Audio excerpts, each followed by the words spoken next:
Thank you very, very, very, very, very, Thanks for the money dummies, because that's exactly what you fucking are. Why am I toxic?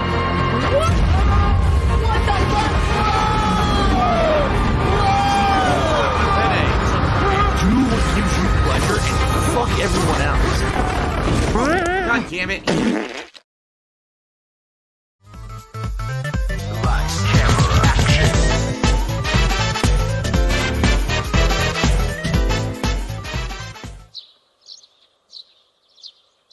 Lord Guru, I have terrible news. Someone has attacked the planet. This is very serious. I must put on my war face. There. Now show me yours. Needs work. Be nice every once in a while. Say nice things. Because like that literally, that having someone behind you cheering you on and giving you that support, whether it was genuine or not, like maybe they just wanted you on the show. I don't know. Whether it was genuine or not, it has caused you to completely change. And I think the number one perception about you is this guy's stuck in his ways and he's never, ever going to change. He's never going to conform. He's stuck in his safe spot and he's not going to come out.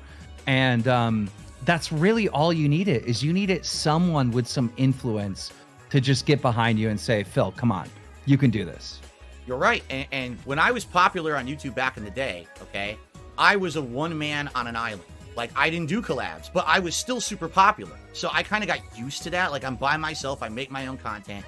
You're right. What happened in the last 10 years, things have completely changed on YouTube. It's about having that interaction, being a streamer, not a person just making on-demand videos, right? You have to have that human touch, that social aspect to your content. And I haven't had that at all. And we're back. This is like the thing that just happened with Duty and calling him out, right? Right. You know, there are certain people that are just stealing your content and they're not adding commentary and they're not the good guys in the scenario. Regardless of what you think of DSP, they are the bad guys. They're stealing content and uploading it. And that doesn't just go against DSP. That goes against the entire, you know, online entertainment sphere. There isn't a single creator that would support what Duty's doing. No one would, you know? Yeah, we know the rules. We've been in the game for a while and we know what goes and what doesn't go. Listen, originally, over 10 years ago, when people started that "this is how you don't play" series about me, that was actually fair game, and I responded poorly because we didn't know kind of the rules back then. You're talking over a decade ago, what's allowed, what's not.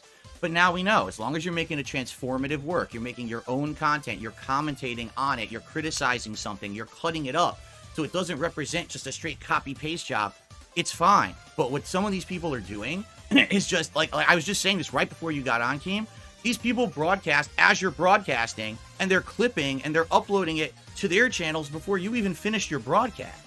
So how am I supposed to have a chance to make a buck on my own work when you already have people watching it on demand on your channels with no commentary or anything? It's absolutely not acceptable on YouTube. It's not only against partner program rules, it's against the law. It's against DMCA law. You cannot. problem. Man, move your bitch ass over, bitch. What, power level of 5? Shit, ain't nobody got time for that. Well, that ain't right. That you like, you really think you could take a movie like Avengers Endgame and just cut 30 minutes out of it and put it on your channel and put it, this movie sucks? You can't do that. You can't do that. Yeah. So anyway, yeah, and this whole thing with Duty, I didn't want to have to do it, but you know, you get to a point where it gets so bad and people are telling me this guy is literally now bragging, like he is bragging on his channel that he made $5,000 last month on ad revenue, and it's literally all of your content just on his channel sitting there. And I was like, you know what? Now that I actually have a little bit of clout, now that people are watching my content for the first time in ages, I'm going to say something. And man, did it take off. In less than a week already, this guy got blown up. Like, everyone knows what's going on. And, you know, I mean, I guess from what I'm to understand, he got demonetized today, which again, I have nothing to do with it. I don't know anything about it. I don't even know how to report a channel or anything like that. But that's what happens when you're breaking the rules. And then you finally get the camera turned back on you, rather than you're looking at everyone else making money off of them. When it gets turned back on you, you better be ready to be in the firing line. And I don't think that these people are. I think they've had it good for a decade, and now they're, oh shit, wait, now I can't just do whatever I want anymore. And I'm just going to forewarn other detractors too. There's some out there that are doing the same thing Duty did. You got to be careful now, because now I get the feeling there's going to be people coming after everyone because he was the first. You saw what happened. So, you know, do commentary. It's easy. I think I'm indirectly involved with him getting demonetized. So basically, I was listening to him fight with you. For 5 hours about all what the detractors say about me, but now we don't ever get to show any kind of intelligence or thought on anything else that might be entertaining to an audience. And that's what those guys did. They gave me a chance to weigh in on topics, to laugh at a few clips, and because of that, it humanized me and made people say, hey, he's not the devil, he's not some asshole, he's actually not that bad. And that was really cool of them to give me that chance, because things have now kind of, giving me that momentum, that forward momentum. And I am hopefully planning on doing more stuff. Obviously, I don't want to give up on the stuff that I've done for 10 years that I love. I still want to play games, right? I still want to do stuff with my audience, my core audience. Yeah, you're right. It's all about adaptation. And again, thank you for coming on the show. Thank you for now giving me a chance. Because now it's so crazy. And like within a few weeks, it's like Kino Casino, then the review tech react that he did with Kino Casino. Then he did an interview with Josh Moon. Now he's with Keemstar. What's next, right? It's fuck around and shit. But now the reality here is, when you did finally get in contact with me and we were trying to arrange this call, it really was, I gave you the times. I know it was kind of difficult, but I stream a ton. I stream 6 days a week, full fucking time. I know from your perspective, you're like, dude, this is a 50K opportunity and you should drop everything to talk to me. In my mind, that's not the kind of guy I am. I'm really not. Yeah. Like, I know the money can help, but I'm not like a strongly money motivated person. It's like, is there something I'm going to be interested in doing? Is there something my community is interested in doing? And I wasn't sold on the idea of being on a podcast that you were running because we had the bad blood. Even if it was a well-intentioned show, I wasn't convinced that it wasn't going to turn into somehow, let's rag on DSP, let's hate on DSP, let's trap DSP into doing something he doesn't want to do. And there's a difference between being a guest on a show or actually getting into a business arrangement where you must continue to do a show for a long period of time. And that's what I really was very apprehensive. And I feel something magic in the air tonight.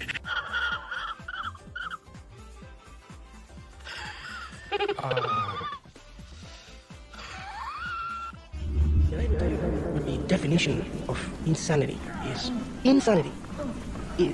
doing the exact same fucking thing over and over again, expecting shit to change. That is crazy. The first time somebody told me that, I don't know, I thought they were bullshitting me, so boom, I shot him. The thing is,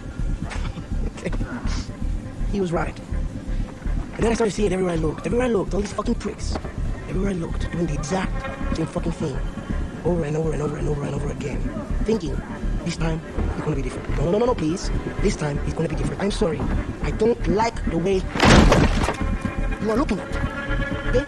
You have a fucking problem in your head. You think I'm bullshitting you? You think I'm lying? And now being given a chance, because it was a matter of, give me a chance to go on your show and show me who I really am, rather than let me go on your show and you interrogate me for 5 hours about all what the detractors say about me, but now we don't ever get to show any kind of intelligence or thought on anything else that might be entertaining to an audience. And that's what those guys did. They gave me a chance to weigh in on topics, to laugh at a few clips, and because of that, it humanized me and made people say, hey, he's not the devil, he's not some asshole, he's actually not that bad. And that was really cool of them to give me that chance, because things have now kind of, giving me that momentum, that forward momentum. And I am hopefully planning on doing more stuff. Obviously, I don't want to give up on the stuff that I've done for 10 years that I love. I still want to play games, right? I still want to do stuff with my audience, my core audience. But yeah, you're right. It's all about adaptation. And again, thank you for coming on the show. Thank you for now giving me a chance. Because now it's so crazy. And like within a few weeks, it's like Kino Casino, then the review tech react that he did with Kino Casino. Then he did an interview with Josh Moon. Now he's with Keemstar. What's next, right? It's like, what the hell's going to be the next big thing? I don't know yet, right? I know what's next. I know what needs to happen. You need to have Scott.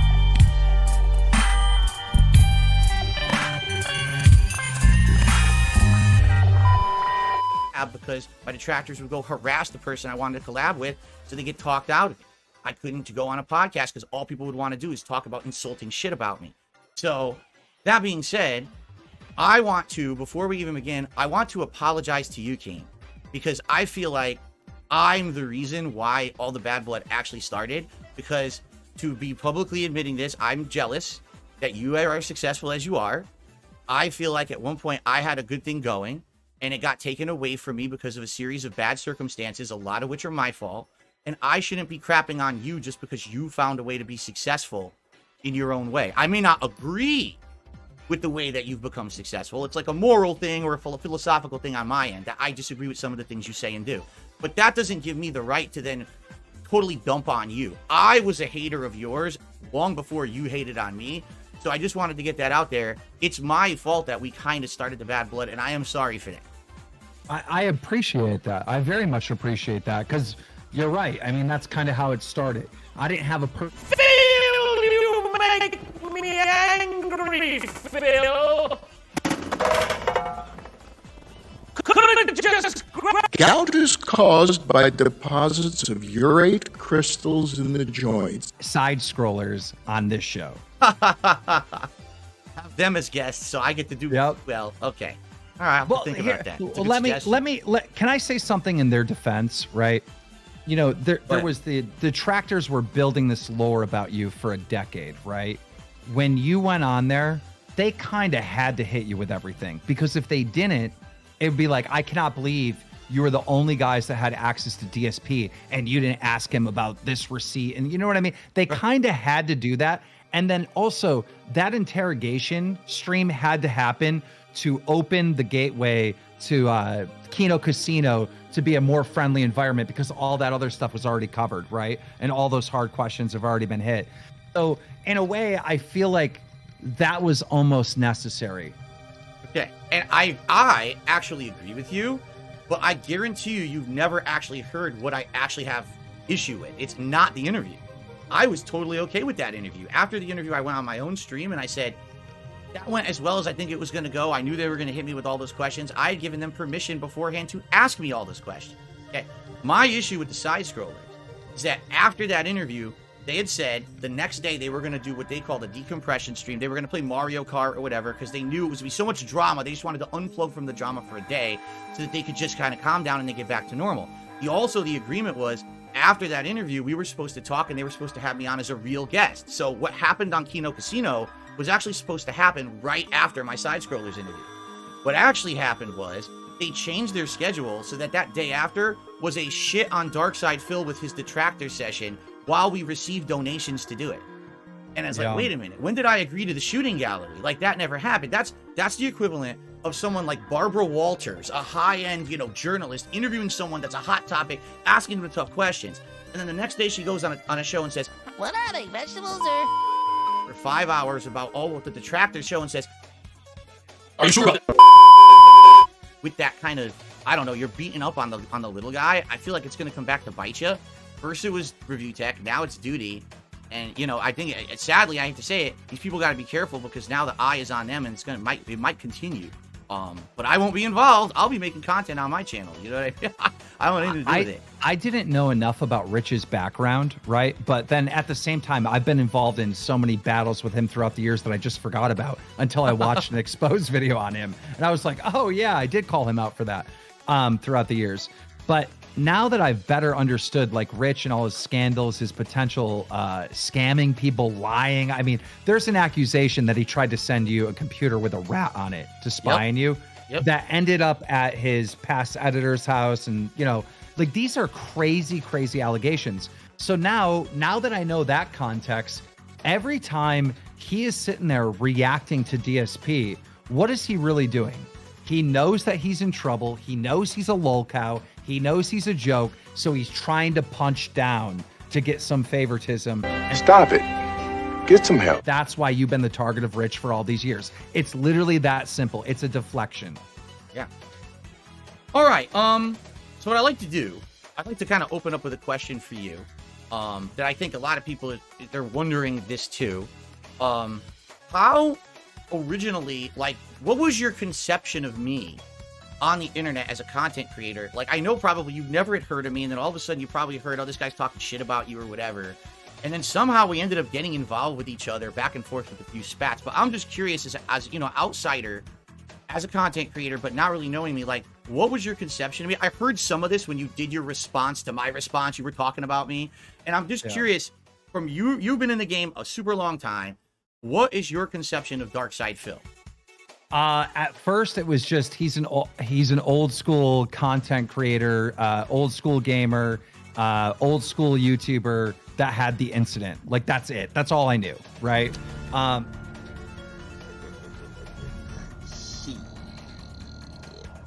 Got your ass.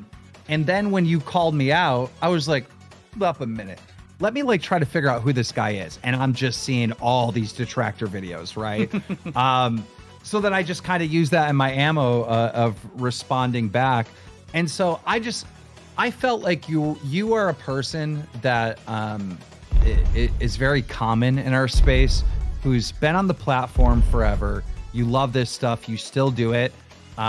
But you just don't adapt. You don't adapt as well as other YouTubers have, right? Right. So and Wings has the same issue. He just does the same thing over and over again because that's what he knows and that's what he loves. So that's pretty much how I even recently came to the conclusion that, like, hey, you know, Phil's having a moment right now, but he's going to be right back to where he was. But here's the thing, Phil. You having me on the show, the fact that I'm here right now is showing that you're actually trying to adapt. You're actually trying to do some different stuff. And then before I came on here, even though we agreed on it, I seen the Kino Casino stream with the guy from Josh what's his Moon. name? Josh. Yes. Yep. Where you got rid of Derek, which was one of those things that was a no-brainer, right? I understood you didn't want to open up Hell's Gate and have all your, you know, supporters be investigated and whatnot, but that was a no-brainer. And the fact that you took that step and, you know, admitted that you play the game, the wrestling game and stuff, I'm like, okay, this guy is changing. He's actually adapting, and this is what he would need to do to maintain this high that's going on right now. Right. Okay, that's cool, because I'm just glad that I mean, it's crazy. To be honest with you, Keem, it's surreal for me. Like 10 years I've been in the trenches of just being shat on, and the fact that people for the first time in 10 years are now looking at me and saying, wow, this guy isn't actually kind of the perception that we had, because we're actually checking him out for the first time. We're liking his personality as he crosses over with other, you know, people on the internet. We're liking the content he's putting out now with these crossover events and things. It's crazy to me to hear that from you, because never in my wildest dreams would I think I was going to have Keemstar on my little rinky-dink level 1 podcast, the name of which I got from an insult from you, by the way, which is hilarious. And that we would be having this conversation and you would say something like that. That's cool. I mean, and again, I thank you for being on. And in fact, this kind of leads us to the next question. Why did you accept my invite? Like, what is it that made you want to show up here today? You know, at the time when I insulted you and I was like, he's always going to be a loser, I really felt that way. It didn't mean a thing. The next morning I was driving to get coffee and I was so mad at myself. I'm like, bro, I'm being a bully. You know, I'm shitting on this guy, having a moment. I think throughout my career, and I'm known as like this evil guy, but really if you dive deep, you'll see that I've lifted small content creators and stopped something that could have gotten worse and worse and worse. And that's to be applauded and commended, all right? But at the same time, I've definitely seen examples of drama that's been exacerbated or exaggerated or really hammed up on your content. I'm not a fan of that. But, you know, that's a morality thing with me.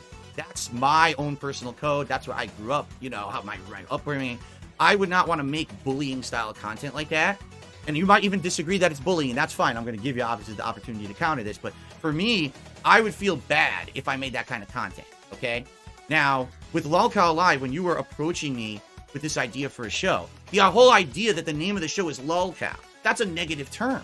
It really is. And I'm thinking, so the whole idea behind the show is bullying. You're going to bully me and Wings and Boogie, and we're going to have to do stunts, and we're going to have to do dumb shit. That's the last thing that I want to be involved in. Even if there's money involved, and I'm going to make a big 50K bonus, and then after that, you know, if the show blows up, I make even more. To me, I would rather distance myself from that than take the bag, as they say. And that's my philosophy. And so I want you to understand, I know that you're a businessman who makes tons of money, but that's not what it was about for me. It's a morality thing.